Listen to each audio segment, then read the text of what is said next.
L'évangile de ce jour se situe au début de l'évangile de Marc et le choix des 4 premiers disciples que Jésus fait. Et donc c'est un acte qui initie le ministère de Jésus et en quelque sorte qui rend compte de ce que Jésus va accomplir tout au long de sa vie, tout au long de son ministère. Ce qui est étonnant dans cet évangile, c'est que on constate la nouveauté du ton de Jésus. D'habitude, lorsque les rabbins allaient dans la synagogue pour commenter l'Écriture, pour faire de l'exégèse, c'était un moment où on cherchait à convaincre, à faire parfois des prouesses littéraires ou intellectuelles. Là, il nous est dit, Jésus parlait avec autorité. Jésus a parlé avec autorité. Autorité, il faut creuser un peu ce que ce mot veut dire. En grec, c'est ousia, ex-ousia, c'est-à-dire quelque chose qui sort de soi-même. Il ne parle pas simplement avec des élocutions verbales, il parle avec son être, avec son cœur. Il engage toute sa personne dans ce qu'il dit. Et c'est cela qui donne autorité à Jésus. C'est la cohérence entre sa vie et sa parole. Il prêche par son être.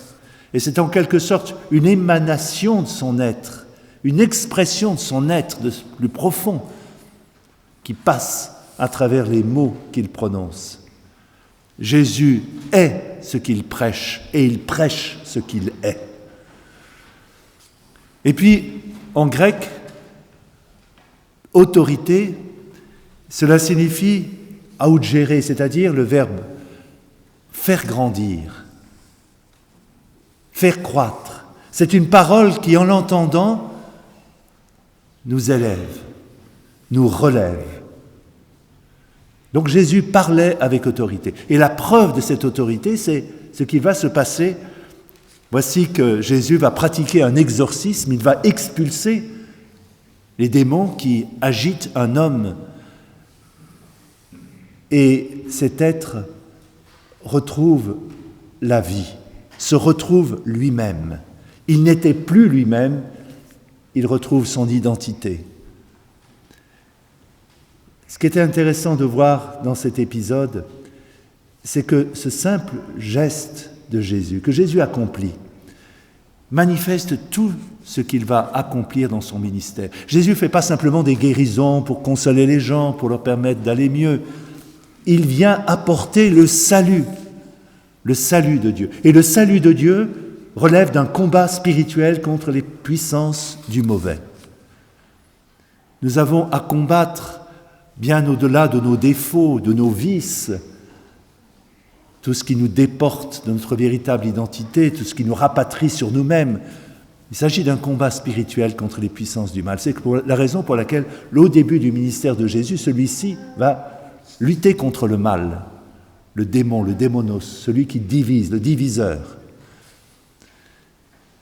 Eh bien, ce geste qu'accomplit Jésus au début de son ministère révèle tout ce qu'il va accomplir pour le reste de sa vie.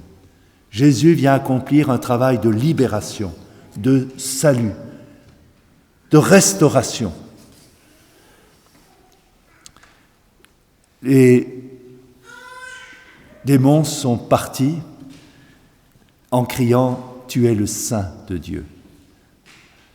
Et oui, il ne suffit pas simplement que les démons confessent la présence de Dieu en Jésus. Eux ne se convertissent pas. Ils sont résolus, déterminés à vivre dans le mal et à faire le mal. Donc il ne suffit pas simplement de connaître le salut, il faut encore l'éprouver, il faut encore l'accueillir, il faut encore le recevoir.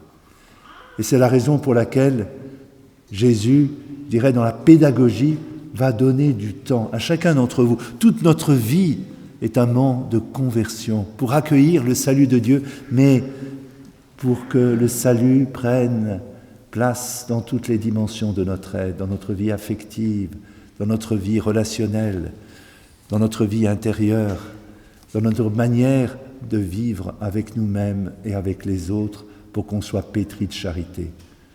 Ce que Jésus accomplit en un seul moment, l'expulsion des mauvais démons, va prendre aussi toute notre vie à nous-mêmes pour accueillir jour après jour, de messe en messe, de prière en prière, de conversion en conversion, le salut, la grâce du Seigneur.